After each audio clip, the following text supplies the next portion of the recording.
Okay guys, so today we're going to be removing this tumor from the anterior maxilla.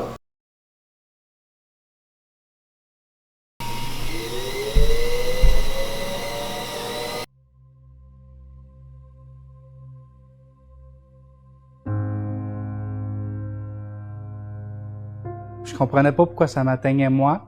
Je fume pas, je bois pas. Ça devrait pas être pour quelqu'un comme ça. Par après, j'ai appelé ma mère pour lui annoncer la mauvaise nouvelle.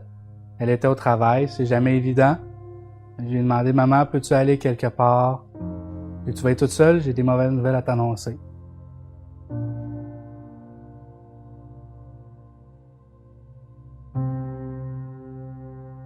Aujourd'hui, on va parler du carcinome épidermoïde de la cavité buccale. En fait, quand on parle de cancer buccal, souvent on fait référence au carcinome épidermoïde parce qu'il représente 90% de tous les cas de cancer de la cavité buccale.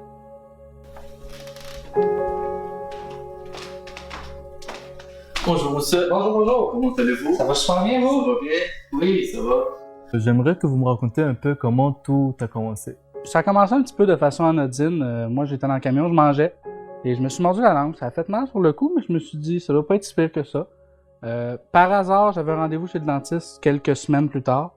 Elle a remarqué que j'avais quelque chose en dessous de la langue. Elle a dit « Ah, tu t'es mordu, tu t'es pas manqué. » C'est exactement ces mots, « Tu t'es pas manqué. » Elle dit « Si ça guérit pas, reviens me voir un mois plus tard ou on va se revoir. » Donc, on s'est revus, c'est ça, un mois plus tard. À ce moment-là, elle a vu que ça avait pas guéri, puis même moi, je lui ai mentionné que c'était douloureux à certains moments quand je l'accrochais ou quand j'avais une succion dans la bouche, ça pouvait donner un petit choc.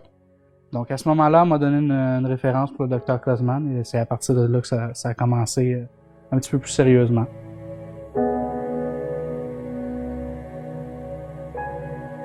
Donc, ce qui doit inquiéter un patient quand on parle de cancer buccal, c'est de voir des lésions qui ne guérissent pas dans le temps.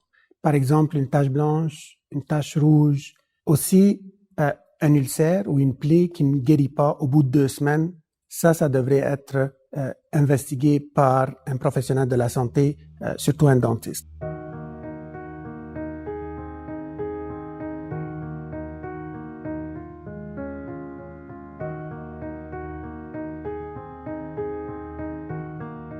Les sites où on doit aussi regarder de façon plus sérieuse, c'est les côtés latéraux de la langue, aussi la partie ventrale, donc en dessous de la langue, et ce qu'on appelle le plancher de la bouche, donc là où la langue est assise entre les dents.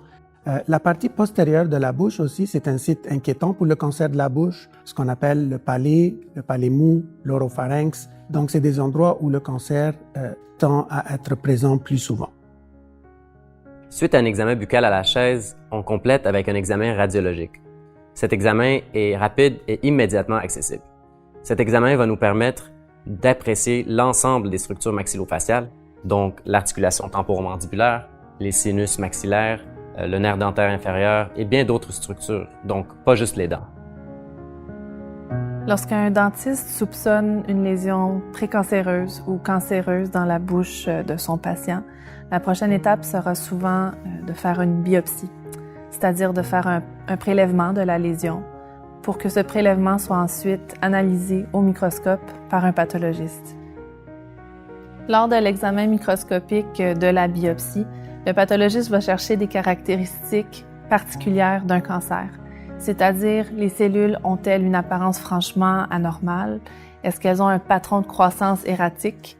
Ou est-ce qu'elles sont en train d'envahir les structures sous-jacentes?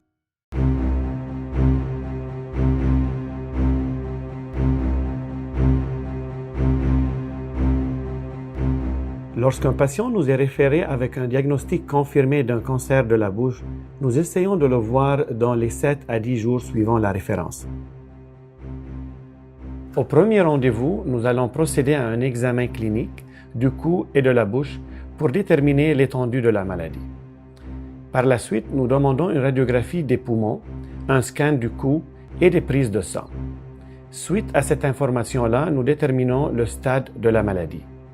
Un stade précoce va être associé avec un pronostic meilleur pour le patient.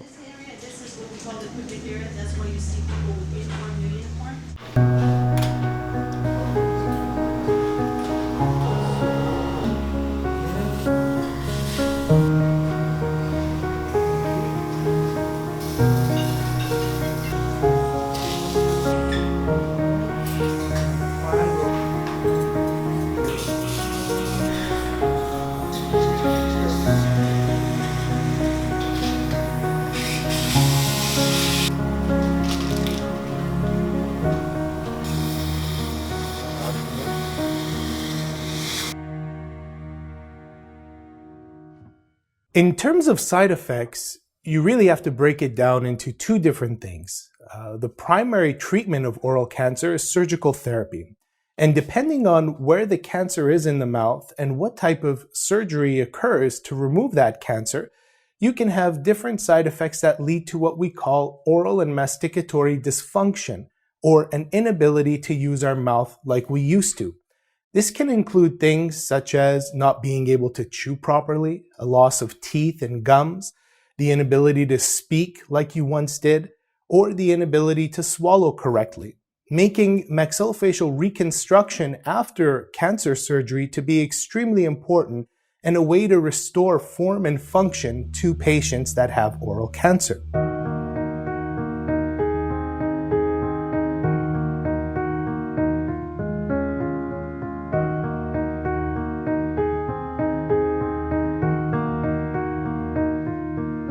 Due to many of these side effects, it's exceedingly important that patients that have undergone treatment for oral cancer to have exquisite oral health and follow up with an oral health professional, either a general dentist or a specialist that treats patients, particularly that have undergone radiation to the head and neck or have had surgery for oral cancer.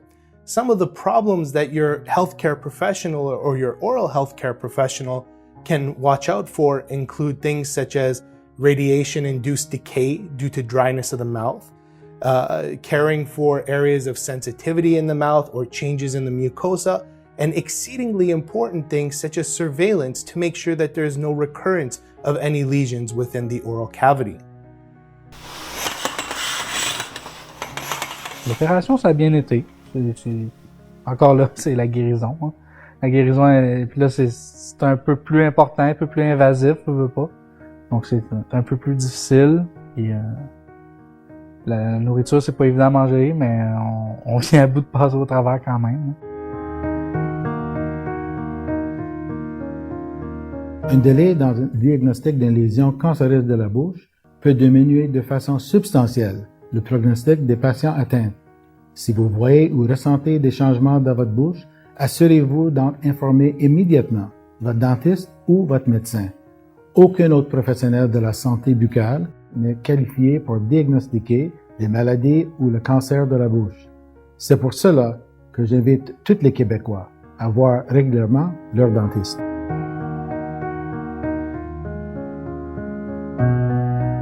En tant que dentiste, notre formation nous permet de prévenir et diagnostiquer plusieurs lésions et pathologies buccales, que ce soit des petits aftes jusqu'au cancer buccal.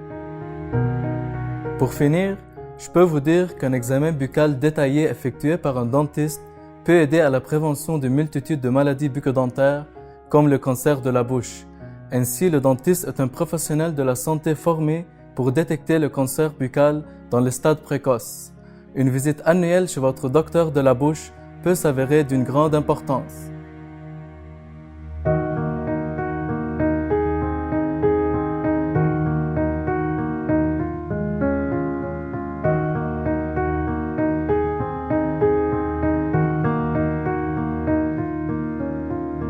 Thank you.